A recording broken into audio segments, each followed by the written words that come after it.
안녕하세요. 사회복지과 이지환입니다. 장애인복지로 공부 어떻게 해야 할까요? 학습 자료는 어디에서 찾을 수 있을까요? 온라인 학습관리 시스템인 LMS나 유튜브를 통해 수업 내용을 쉽게 찾고 이해할 수 있습니다. 공부를 어려운 관점에서 생각하기보다 놀이처럼 생각해보세요. 좀 더 재미있어질 테니까요.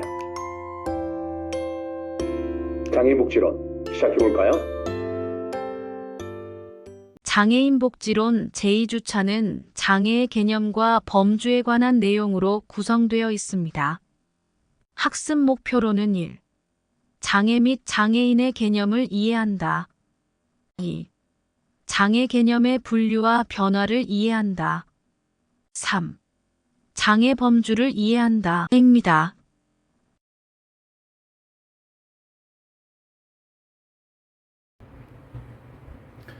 네, 여러분 안녕하십니까. 장애인복지론 제2주차 강의 시작하도록 하겠습니다. 네, 이번 시간에 다룰 강의 주제는 장애의 개념과 범주에 관한 내용으로 구성되어 있습니다. 네, 먼저 첫 번째 학습 내용과 관련해서 말씀드리겠습니다. 장애를 가지고 있는 사람을 지칭하는 용어로서 올바른 표현이 무엇인가 라고 하는 것을 살펴보고요. 우리나라 장애인 복지의 출발을 언제, 어느 시점으로 볼 것인가 라고 하는 부분, 그리고 장애인의 개념 표기를 어떻게 하는지에 대해서 살펴보고요. 두 번째는 장애와 관련해서 법적인 개념으로서의 장애 개념과 사전적 의미의 장애 개념을 살펴보도록 하겠습니다. 자, 이후 시간에는 세계보건기구에서 장애 개념을 좀 계층화시켜서 만들어서 제시를 했었는데요. 이 장애 개념에 대한 변화 과정을 살펴보도록 하겠습니다. 자, 장애를 가지고 있는 사람을 지칭하는 용어로 적절한 표현은 장애인이라고 하는 것이 바람직하다라고 하는 것은 이전 학습을 통해서도 말씀드린 바 있습니다. 자, 우리 현행 장애인복지법상 장애인은 신체적 정신적 이유로 일상생활에 불편을 경험하고 있는 사람. 사실 이제 표준어라고 했을 때는 사회적인 계층, 집단을 나타내는 표준어를 사용할 경우에는 1인칭과 2인칭, 3인칭에 모두 적용 가능한 형태의 용어여야 된다라고 말씀드린 바 있습니다. 그래서 어떻게 보면 장애인 복지에서 가장 주체성과 능동성을 강조하는 입장에서 본다고 하면 이 장애우라고 하는 표현은 사실 부적절한 용어라고 할 수가 없다, 이렇게 말씀드릴 수가 있겠죠. 그래서 장애인 복지의 기본 개념과 방향과 연결짓더라도 장애우라고 하는 용어는 장애인식 개선 차원에서라도 반드시 시정되어야 될 용어다, 이렇게 보시면 되겠습니다. 자, 우리나라에서 장애인 복지가 출발하게 된 시점을 언제로 볼 것이냐.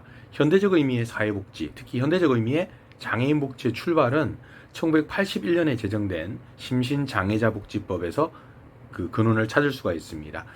사실 국가가 정책적으로 장애인과 장애인 가족 등 부양가족에 대한 지원을 법적으로, 제도적으로 마련하게 된 첫 출발이었다라고 볼 수가 있겠는데요. 이런 심신장애자복지법의 제정이라고 하는 것도 1976년에 개최된 제31차 유엔 총회를 통해서 가능했다라고 말씀드릴 수가 있겠고요. 이런 과정을 통해서 1981년을 세계 장애인의 해로 선포하고, 또 모든 국가에서 이 장애인들의 사회적 참여가 여러 분야에서 충분히 이루어질 수 있도록 국민들과 동일한 기회, 동등한 대우를 받을 권리가 보장되고, 또 능력이 권리가 신장될 수 있도록 최대한 노력하자라고 한 취지로 이 장애인 관련된 법령과 제도 정비를 촉구하는 조약을 체결하게 되는 거죠. 자, 여기에 우리나라도 같이 서명을 하고 동의를 한 이후 76년에 돌아와서 1981년 세계 장애인의 해를 준비하기 위한 노력을 기울이게 되었습니다. 그러는 과정에서 사실 가까운 일본의 장애인 복지 장애인 관련된 법률을 모방해서 심신장애자복지법을 만들었다라고 보시면 되겠고요. 이 법의 제정 취지는 장애인 복지에 대한 국민의 관심을 높이고 장애인을 올바르게 이해하고, 또한 장애인들의 재활 의지를 고취시키겠다라고 하는 것을 기본 목적으로 하고 있다라고 보시면 되겠습니다. 그래서 1981년 4월 20일에 이 장애인의 날 행사가 개최되었고요. 이후에 매년 4월 20일에 장애인의 날 행사가 진행되고 있다라고 보시면 되겠습니다. 자, 유엔에서 규정한 장애인의 개념 표기를 한번 보면 우리나라의 장애인복지법상 개념과 조금 유사한 면이 있지만 앞부분에서 선천적이든 후천적이든 간에라고 하는 의미가 포함되어져서 장애 발생 원인이 태어날 때부터 장애를 가지고 태어나는 사람과 태어난 이후에 사고나 질병 등으로 장애를 갖게 되는 사람, 그러니까 어떻게 보면 장애 발생 원인에 대해서 제시를 하고 있다라고 하는 것. 그리고 신체적, 정신적 결함으로 인해서 일상의 개인 혹은 사회생활에 필요한 것을 스스로 혹은 부분적으로 수행할 수 없는 사람을 장애인이라고 규정을 하고 있습니다. 자, 1981년 당시만 하더라도 장애인에 대한 개념이 사실 무분별하게 사용되고 있었고 용어의 통합이 이루어지지 않은 상태였다는 거죠. 그래서 신체의 어떤 특정한 부위를 지칭하는 용어로서 장애 개념이 존재를 해왔었고요. 이것이 1981년 심신장애자복지법이 제정되면서 장애자라고 하는 용어로 이제 사용되기 시작했다라고 말씀을 드릴 수 있겠습니다. 그래서 장애인이라고 하는 표기가 처음 시행됐다라고 할 수 있는 것은 심신장애자복지법이 아니라 이 법이 개정된 1989년에 개정된 심신장애자복지법이 장애인복지법으로 개정을 통하면서 장애인이라고 하는 용어가 사용되기 시작했다라고 보시면 되겠습니다. 자, 그러면 우리가 장애인 외에 장애우라고 하는 용어를 사용하는 이유는 뭘까? 사실 역사적인 전개 과정을 본다면 1987년에 장애우 군인문제연구소가 문을 열게 됩니다. 이때 장애우 군인문제연구소에서는 이 장애자라고 하는 표현 대신에 장애우라고 하는 벗우자를 써서 이 사회에서 어떻게 보면 좀 격리되어져 있고 비정상적인 인간으로 분리되었던 장애인을 보다 좀 더 비장애인의 입장에서 친근하게 인간적으로 보이도록 하기 위한 일종의 노력이라고 볼 수가 있겠죠. 어떻게 보면 장애인에 대한 인식을 좀 개선하자라고 하는 사회적 운동 차원에서 사용한 용어라고 보시면 되겠습니다. 앞서 말씀드린 바와 같이 장애를 가진 사람을 지칭하는 용어로 올바른 표현으로는 바로 장애인이라고 표현하는 것이 바람직하겠습니다. 그래서 장애인을 사회 집단, 계층이 아닌 비사회적인 집단 혹은 개인으로 표현하고 있고 또 장애인 스스로가 자신을 지칭할 수 없기 때문에 비주체적인 인간의 모습을 띌 수 있다라고 하는 의미의 장애우라고 하는 표현은 의미는 긍정적인 의미를 갖고 있고 사실 좋은 의도라 하더라도 표준으로서 사용하기엔 좀 부적절한 면이 있지 않을까 싶습니다. 그래서 지금 현재 사회복지를 전공하고 계시는 여러분들 입장에서는 장애인이라고 하는 올바른 표현을 사용하셨으면 좋겠습니다. 자, 장애에 대한 법적 개념을 본다면 자, 장애인 복지라고 하는 것은 장애인을 대상으로 하는 사회복지 한 분야다라고 할 수가 있겠고요. 우리나라가 장애인이라고 하는 용어를 처음 이제 사용하기 시작한 것은 장애인복지법 1989년이 처음이었다고 볼 수가 있겠고요. 이 심신장애자복지법이 장애인복지법으로 개정되는 과정에서 사실 당시 장애인이라든지 장애인 당사자 혹은 장애인 단체의 의견을 수용해서 법 개정이 이루어졌다라고 보시면 되겠습니다. 자, 유엔에서 정하고 있는 권리선언에 대한 내용과 장애인복지법에서 규정하고 있는 장애 개념은 앞서 살펴본 바가 있겠고요. 한 가지 더 살펴본다면 국제노동기구에서 정하고 있는 장애인 직업재활에 관한 권고에 보면 장애인을 어떻게 규정하고 있느냐, 신체적 또는 정신적 손상으로 인해서 안정되고 지속적인 고용에 대한 전망이 현저히 줄어든 사람을 장애인이라고 규정하고 있더라라고 이해하시면 되겠습니다. 자, 법적인 표현 이외에 사전적인 표현을 보기에 앞서서 그러면 영문 표기화된 장애인 표기는 어떻게 이루어지고 있느냐? 일반적으로 우리나라에서는 장애인이라고 그냥 표현을 하고 있지만 학술적으로나 사회적으로 본다 그러면 the disabled라고 하는 용어를 쓰죠. 이것은 사회적 책임을 강조한다라고 하는 의미일 때 the disabled라고 하는 용어를 쓰고요. 실제 연구를 하고 있는 학자들이 주로 학술적으로 좀 장애인에 대해서 중립적 표현을 선호하는 경우에 사용하는 용어가 people with disability, 장애를 가지고 있는 사람 이렇게 표현하기도 합니다. 뭐 이 외에도 뭐 다양한 용어들이 있겠지만 이런 정도의 장애 표기가 있다 하는 정도로 이해를 하시면 되겠고요. 이 장애의 사전적 의미를 본다 그러면 우리가 뭔가를 하려고 할 때 그것을 하는 것을 가로막고 있는 것, 그러니까 예를 들면 뭔가를 하고자 할 때 이를 이루어 나가는 데 있어 방해가 되는 그 무엇, 이런 것들을 이제 장애라고 사전적으로 명시를 하고 있습니다. 자, 우리가 사용하고 있는 장애인 복지에서 거론되는 용어로서의 장애라고 하는 것은 어떤 인간의 어떤 특수한 상태, 즉 기능의 어떤 저하나 이상, 상실 같은 것을 의미한다라고 보시면 되겠죠. 그래서 장애인에 대한 정의는 여러 법적인 차원이나 사전적 차원이나 혹은 또 실제에 있어서 어떤 다양한 차원에서 개념 정의가 이루어질 수 있다라고 하는 점을 기억해 주시면 되겠습니다. 장애인 복지론 제2주차 학습 내용과 관련한 퀴즈입니다. 학습한 내용 가운데 다음에서 설명하고 있는 것이 무엇인지 문제를 잘 듣고 물음에 답해 주세요. 국민의 장애인에 대한 이해를 깊게 하고 장애인의 재활 의욕을 고취하기 위한 목적으로 제정된 장애인의 날은 언제일까요? 정답은 4월 20일입니다. 장애인의 날은 국민의 장애인에 대한 이해를 깊게 하고 장애인의 재활 의욕을 고취하기 위한 목적으로 제정된 기념일입니다. 1972년부터 민간단체에서 개최해오던 4월 20일 재활의 날을 심신장애자 복지법이 제정된 1981년부터 나라에서 장애인의 날로 정하고 기념 행사를 해왔습니다. 4월 20일을 장애인의 날로 정한 것은 4월이 1년 중 모든 만물이 소생하는 계절이어서 장애인의 재활의지를 부각시킬 수 있다는 데 의미를 둔 것이며 20일은 다수의 기념일과 중복을 피하기 위해서입니다. 한편 1981년 유엔 총회는 장애인의 완전한 참여와 평등을 주제로 세계 장애인의 해를 선포하고 세계 모든 국가에서 기념 사업을 추진하도록 권장했는데 우리나라에서도 세계 장애인의 해 기념 사업의 일환으로 1981년 4월 20일 제1회 장애인의 날 기념 행사를 개최하였습니다. 기념식은 장애인 인권 선언문 낭독, 장애인 복지 유공자 포상, 장애인 극복상 시상, 장애인 수기 발표 축하 공연 등으로 진행되고 이날을 전후한 약 일주일간을 장애인 주간으로 정하고 여러 가지 행사를 함께 운영합니다. 장애인과 관련된 기념 행사는 1972년부터 한국신체장애자 재활협회 현재 한국장애인재활협회에서 4월 20일을 재활의 날로 정하여 민간 행사를 추진해 오다가 세계장애인의 날을 기념하여 1981년부터 정부 행사로 장애인의 날 기념 행사를 개최하게 되었습니다. 그러나 당시 정부의 법정기념일 축소 방침에 따라 법정기념일로 지정받지 못하다가 1989년 12월 개정된 장애인복지법에 의거 1991년부터 4월 20일이 장애인의 날 법정 기념일로 공식 지정되어 오늘에 이르고 있습니다.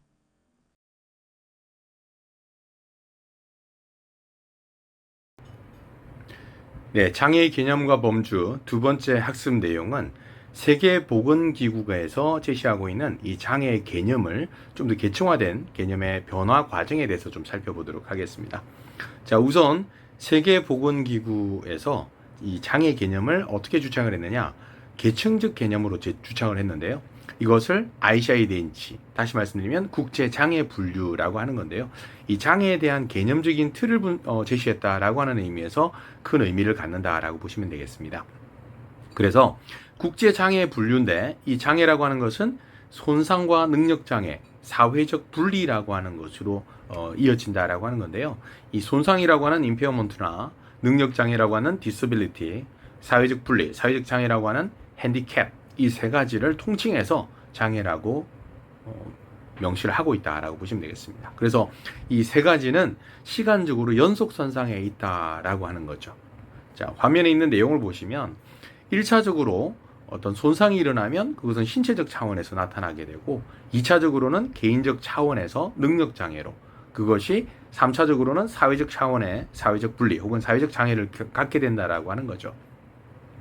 가령 손으로 물건을 조립하는 근로자가 산업 현장에서 일을 하다가 옷김 사고로 인해서 손이 절단되었다라고 하는 것을 가정해 본다 그러면 1차적으로는 손이 절단되어지는 손상이, 신체적 차원의 손상이 일어나게 되고요.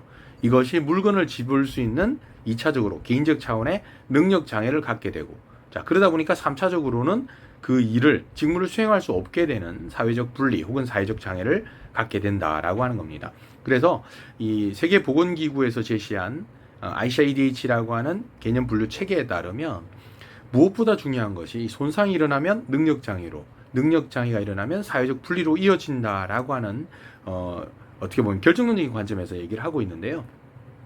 자, 이런 장애 세 가지 차원에 대해서 그러면 장애인 복지를 어떤 식으로 정책적으로 가져가야 될 것인가라고 할 때 가장 우선하는 정책으로 바로 예방 정책이라고 하는 것을 제안할 수가 있다라고 하는 거죠. 그리고 어떻게 보면 정책적 대안으로서 예방과 재활, 기회의 균등화를 제시할 수 있다라고 하는 거죠. 다시 말씀드리면 손상이 일어나면 능력장애, 능력장애가 사회적 분리로 이어진다라고 봤기 때문에 손상이 일어나지 않도록 하는 노력이 가장 우선해야 된다라고 하는 거죠.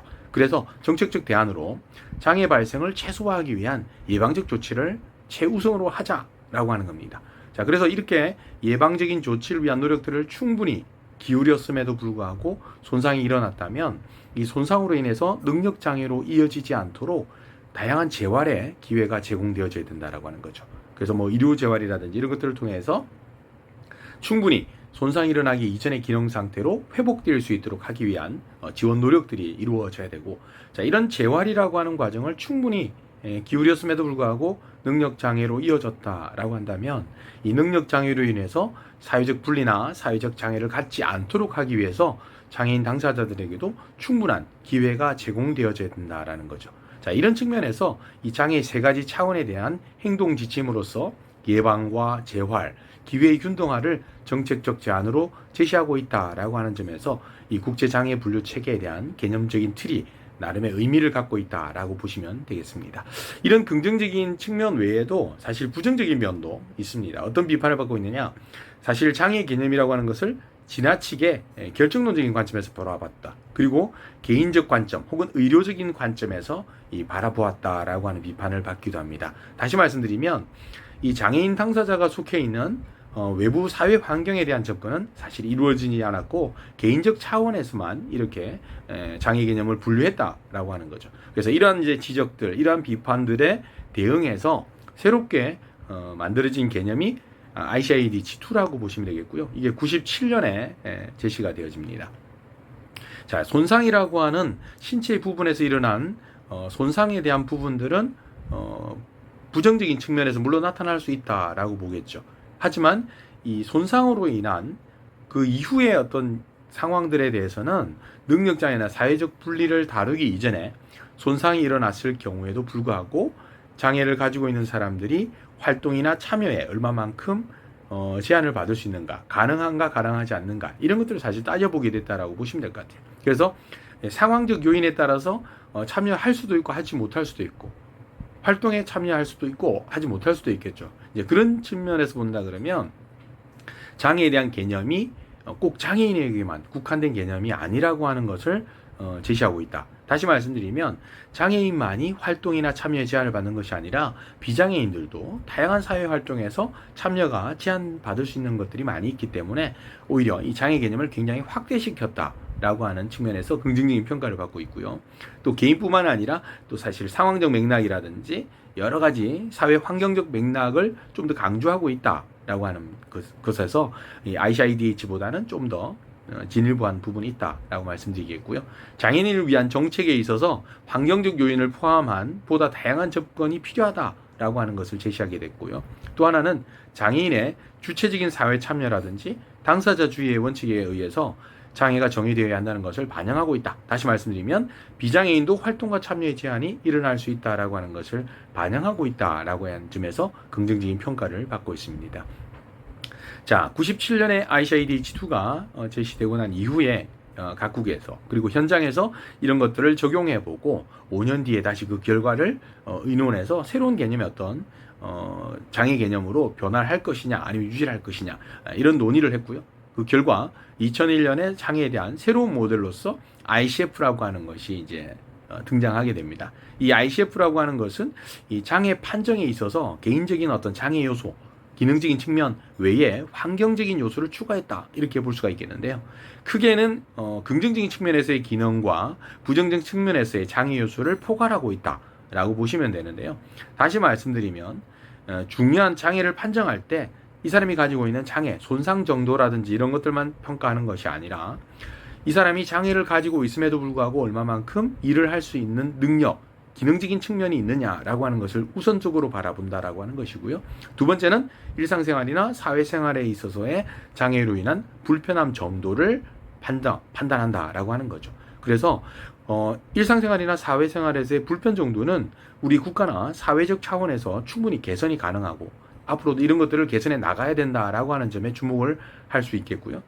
더 중요한 것은 이 사람이 장애에도 불구하고 일을 할 수 있는 능력이 있느냐라고 하는데 주안점을 두고 장애를 판정한다라고 하는 것이 굉장히 의미 있다라고 보시면 되겠죠. 그래서 장애에 대한 개인적 특성과 사회 환경적 특성을 통합한 개념이다. ICF는요. 그래서 이 F라고 하는 것은 기능이라고 하는 거죠. 그래서 사실 ICF-DH라고 하는 건데요. Function이라고 하는 기능, Functioning 기능이라고 하는 것과 Disability라고 하는 능력 장애, 그리고 H는 핸디캡이 아니라 Health라고 하는 거죠. 길게 풀어 쓴다면 국제 기능 장애 건강 분류 체계다라고 보시면 되겠습니다. 그래서 개인의 신체 기능과 활동과 참여의 제약이라고 하는 측면에서 분류 기준을 제시함과 동시에 사회 정책의 측면에서 정책적 유용성을 극대화하기 위한 목적으로 구성된 분류 체계다라고 보시면 되겠고요. 장애인만 포함되는 것이 아니라 모든 사람들에게 적용할 수 있는 이 보편적 차원에서의 어떤 개념정이다라고 볼 수가 있겠습니다. 자, 장애인에 대한 인식의 변화 과정이라고 할 수가 있겠는데요. 맨 왼쪽에 있는 그림은 장애인 국제표준 마크입니다. 1968년에 만들어진 마크고 지금까지도 사용되어지고 있습니다. 자, 가운데 있는 장애인 마크는 지난 2002년에 우리나라에서 만든 표준 장애인 마크가 되겠고요. 맨 우측에 있는 장애인 마크는 2014년 사라 핸드랜 등에 의해서 만들어진 뉴욕시 장애인 마크라고 할 수가 있겠습니다. 장애인에 대해서 우리가 어떤 관점으로 바라보아야 할지를 잘 보여주는 이 마크의 변화 모습이다라고 볼 수가 있겠죠.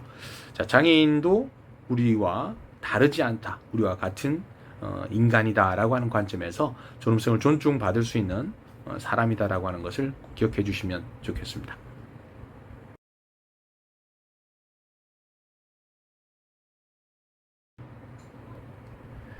네, 장애복지론 제2주차 세 번째 학습 내용은 이 장애 범주와 관련된 내용으로 구성하였습니다.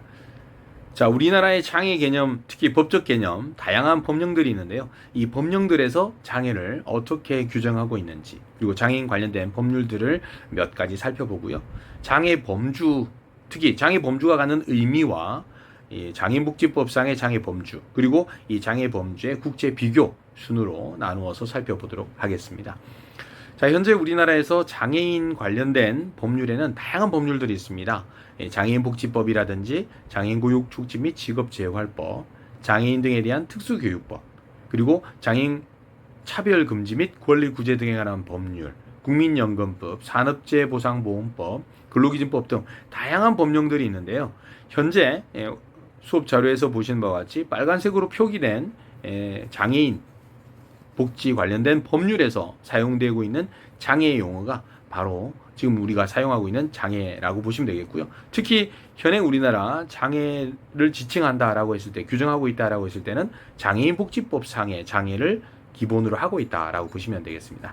제가 왜 이렇게 말씀드리냐면 방금 말씀드렸던 장애인 관련된 법률 중에서 장애라고 표현을 하지만 국민연금이나 산업재해보상보험법, 근로기준법 등 다양한 법에서는 장애라고 하는 표현을 장애, 배질, 상해, 후유장애 등과 같은 다양한 표현으로 사용하고 있다라고 하는 점에서 말씀을 드렸고요. 우리나라의 장애 개념은 장애인복지법상의 장애 개념을 따르고 있다라고 말씀드렸고요. 현재는 15종류의 장애 개념, 유형을 갖고 있지만 실제 처음 국가가 장애인의 문제나 장애인 가족의 문제를 정책적, 제도적으로 접근하기 시작한 1981년 심신장애자복지법 상에서는 15종류가 아니라 5종류의 장애가 범주에 포함되어 있었다라고 말씀드릴 수 있습니다. 그 당시만 하더라도 지체장애나 시각장애, 청각장애, 언어장애, 정신지체라고 하는 5개의 종류에 해당되는, 범주에 해당되는 장애만 장애인으로 인정을 받았고 지원을 해왔고요. 이것이 89년에 장애인복지법으로 법명, 제명이 바뀌고 또 99년에 이 장애복지법이 개정되면서 5개의 법령, 범주가 포함이 되어졌고 또 2003년에 법 개정이 되면서 5개가 추가되면서 현재의 15종류의 장애 유형을 갖게 되었다라고 보시면 되겠습니다. 자, 장애 범주가 갖는 의미는 어떤 의미일까? 자, 사실 장애 범주라고 하는 것은 그 시대적 상황에 따라서 변하고 있다라고 하는 거죠. 우리가 81년과 89년, 99년, 2003년 이런 법 개정을 통해서 사실은 조금씩 변화되어져 왔다라고 하는 거죠. 80년대, 90년대, 2000년대 이렇게 시대가 바뀌면서 장애 유형이 좀 더 추가되는 범주가 확대되어지는 것을 볼 수가 있겠고요. 또 나라마다 비교를 해보시면 나라마다 범주에 포함시키고 있는 장애 유형들이 조금씩 차이를 보이고 있다는 것을 아마 알 수 있을 겁니다. 그래서 그 사회의 정치적, 경제적, 사회적, 문화적 환경을 기반으로 해서 이 법적으로 장애 범주는 결정이 되어진다라고 하는 것이고요. 특히 사회적 환경과 시대적 상황에 따라서 이 장애의 범주는 다르게 규정되고 있다라고 보시면 되겠습니다. 자, 그러면 1981년 심신장애자복지법이 제정될 당시의 법적인 장애 범주는 5종류였는데 2003년에는 총 15종류로 확대가 되어졌습니다. 이런 법적인 장애 범주의 확대라고 하는 것은 결국 서비스 수급자의 범위가 좀 더 확대되어지는 것을 의미하고 이런 서비스 수급자의 확대라고 하는 것은 결국 정부의 재정에 대한 부분들의 확대로 이어진다라고 하는 것이 자연적인 어떤 구조다라고 보시면 되겠는데요. 이런 인구 규모나 서비스, 복지 재정 등과 직접적인 관련이 있다라고 하는 것이고 그렇기 때문에 장애인 복지에 있어서 이 장애 범주라고 하는 것은 굉장히 중요한 부분을 띠고 있고 사실 각계 장애인 단체 혹시 어떻게 보면 회복이 가능하지 않은 희귀 난치성 질환을 갖고 있는 사람들의 경우에는 당신들도 사실은 장애 범주에 포함을 시켜서 지원을 받고자 하는 욕구들이 굉장히 많을 수 있죠. 자, 이런 장애 범주에 포함이 되기 위해서 다양한 노력들을 기울이고 있지만 사실 이러한 것들이 개개인의 어떤 단체들의 어떤 입장이 아니라 이 사회적 구성원들과의 합의 과정을 통해서 논의 과정을 통해서 이 확대해 나가는 것은 바람직한 절차 방법이다라고 보시면 되겠고요. 우리나라의 장애 종류를 한번 구체적으로 살펴보면 현재 장애인복지법상에서는 총 15종류로 구분하고 있습니다. 크게는 신체적 장애와 정신적 장애로 분류하고 있고 신체적 장애는 다시 외부 신체 기능의 장애와 내부 기관의 장애로 분류하고 있습니다. 자, 외부 신체 기능의 장애에는 겉으로 드러나 있는 장애 유형이라고 할 수가 있겠는데요. 지체 장애와 뇌병변 장애, 시각 장애, 청각 장애, 언어 장애, 안면 장애가 여기에 해당되겠고요. 내부 기관의 장애에는 신장 장애와 심장 장애, 간, 호흡기, 장루요루, 뇌전증이라고 하는 장애가 있습니다. 그리고 정신적 장애에는 크게는 정신장애와 발달장애로 구분하고 이 발달장애에는 다시 지적장애와 자폐성 장애로 분류를 하고 있다라고 보시면 되겠습니다. 자, 여러분들이 이제 화면에 보이시는 바와 같이 금정색 표기와 파란색, 빨간색 표기로 장애 소분류를 구분하고 있는데요. 그것은 장애 범주가 시대에 따라서, 시기에 따라서 범주에 포함되어졌느냐 그렇지 않느냐를 구분짓기 위해서입니다. 그래서 검정색으로 표기된 지체장애와 시각장애, 청각장애, 언어장애, 지적장애라고 하는 표현은 1981년 심신장애자복지법이 제정될 당시에 장애 범주에 포함되어졌던 것들이고요. 파란색으로 표기된 뇌병변 장애나 신장, 심장장애와 정신장애, 당시에는 이제 발달장애죠. 지금은 자폐성 장애지만 이 5가지는 1999년 장애복지법 개정을 통해서 추가로 된 장애 범주에 포함된 장애 유형들이고요. 자, 빨간색으로 표현된 안면장애나 호흡기장애, 간장애, 장루요루장애, 뇌전증이라고 하는 것은 2003년에 법 개정을 통해서 추가된 장애 범주 유형이라고 보시면 되겠습니다. 자, 각각의 장애와 관련된 이 세 분류들이 굉장히 많습니다. 다시 우리가 장애 유형과 특성을 다루는 주차의 학습 내용에서도 보다 자세하게 설명드리겠지만 지체장애라고 해서 단순히 그냥 신체적인 어떤 불편함을 갖고 있는 사람만 의미하는 것이 아니라 절단에 의하거나 관절장애거나 지체 기능의 장애거나 변형 등의 장애가 있는 경우에 지체장애로 분류하고 있다라고 하는 점과 뇌병변 장애 같은 경우는 중추신경계 손상으로 인해서 복합적인 장애를 갖게 되는 경우입니다. 뭐 뇌성마비라든지 뇌졸중이라든지 외상성 뇌손상과 같은 원인에 의해서 장애를 갖게 되는 경우가 뇌병변 장애에 해당되고요. 시각장애라고 하는 것도 단순히 앞을 보지 못하는 시력 장애만 해당되는 것이 아니라 시야 결손 장애도 포함하고 있고, 청각장애 역시 청력 장애만 의미하는 것이 아니라 평형 기능의 장애를 가지고 있는 경우도 청각장애에 포함되고 있다라고 보시면 되겠습니다. 자, 언어장애는 조음장애, 음성장애, 유창성 장애, 그리고 안면장애는 안면부의 추상, 함몰, 비우 등과 같은 변형 등으로 인한 장애, 이런 것들을 총체적으로 통칭해서 안면장애라고 한다. 예, 그러면 되겠고요. 자, 내부기관의 장애 같은 경우는 신장이나 심장, 간, 호흡기, 장누유로와 같은 장기, 특히 신체 내부 기관들의 주된 기능들이 사실 수술과 같은 여러 가지 의료적인 재활 조치를 충분히 취했음에도 불구하고 일상생활이나 사회생활을 영위하는 데 상당히 불편함을 갖게 되는 경우에 장애로 진단을 하게 되어 있습니다. 자, 그런 경우는 추후에 세부적인 내용을 통해서 한번 더 설명을 드리도록 하고요. 뇌전증 같은 경우는 과거에 뇌전증이 아니라 간질이라고 하는 표현을 사용했었는데요. 이런 간질이라든지 정신장애 중에서 정신분열병과 같은 내용들은 사회적 낙인 효과를 불러일으킨다라고 해서 이런 질병이나 이런 장애 유형들의 용어들을 좀 더 순화시켜서 표현을 하고 있다라고 보시면 되겠습니다. 그래서 간질이라고 하지 않고 요즘에는 뇌전증이라고 표현을 하고 있고요.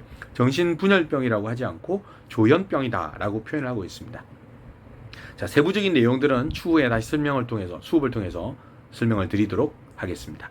자, 그러면 장애 범주의 국제 비교를 볼 텐데요. 현재 우리나라의 경우 지난 2023년 말 기준으로 전체 인구의 약 265만 명 정도, 전체 인구의 약 5.1%에 해당되는 사람들이 장애인으로 등록되어져 있고요. 이는 6가구 중 1가구꼴로 장애인이 있다라는 것으로 볼 수가 있겠습니다. 그만큼 장애 인구가 계속적으로 늘어나고 있는 추세고요. 우리나라는 15종류지만 일본은 11종, 미국은 20종, 스웨덴은 18종, 호주도 16종, 독일도 18종, 이런 형태로 해서 종류가 조금 다양하다라고 보시면 되겠고요. 장애인 범주에 포함되는 장애 유형도 국가별로 비교해보면 조금씩 차이가 있다라고 보시면 되겠습니다. 자, 미국 같은 경우는 알코올 중독이라든지 암이나 에이즈와 같은 경우도 장애 범주에 포함을 시키고 있고요. 스웨덴 같은 경우는 의사소통이 어려운 외국 이민자와 같은 경우에는 사회적 장애로 분류하고 있습니다. 그래서 장애인의 비율, 기준 연도에 따라서 좀 차이가 있죠. 사실 장애가 한번 등록이 되어지면 장애 인구는 계속적으로 늘어난다라고 할 수 있는 고정관념을 가질 수 있겠는데요. 스웨덴에서는 이런 사회적 장애인들을 범죄에 포함시키고 있기 때문에 지속적으로 증가하는 추세가 아니라 때로는 감소할 수 있다라고 하는 것들도 보여주고 있는 대표적인 예라고 보시면 되겠습니다. 자, 호주의 경우는 알코올 중독이나 약물 중독, 당뇨까지를 포함하고 있다라고 보시면 되겠고요. 독일의 경우는 소화기나 비뇨기, 신경 관련된 부분에 있어서도 장애 범주에 포함을 시키고 있다라고 보시면 되겠습니다. 자, 장애인을 그러면 이번 시간에 다뤘던 장애 개념과 더불어서 장애인에 대해서 우리가 어떤 관점으로 바라보아야 할 것인가, 장애인은 어떤 사람인가 라고 하는 점을 한번 생각해보는 시간을 가져보셨으면 좋겠습니다. 자, 2주차 수업은 여기서 마무리 짓도록 하겠습니다. 장애인 복지론 제2주차는 장애 및 장애인의 개념, 장애 개념의 분류, 장애의 범주에 관한 내용을 학습하였습니다. 다음 시간에는 장애인 복지의 개념과 목적, 그리고 장애인 복지의 필요성, 장애인 복지의 주체와 대상, 장애인 복지의 이념 등에 대해 학습하게 됩니다.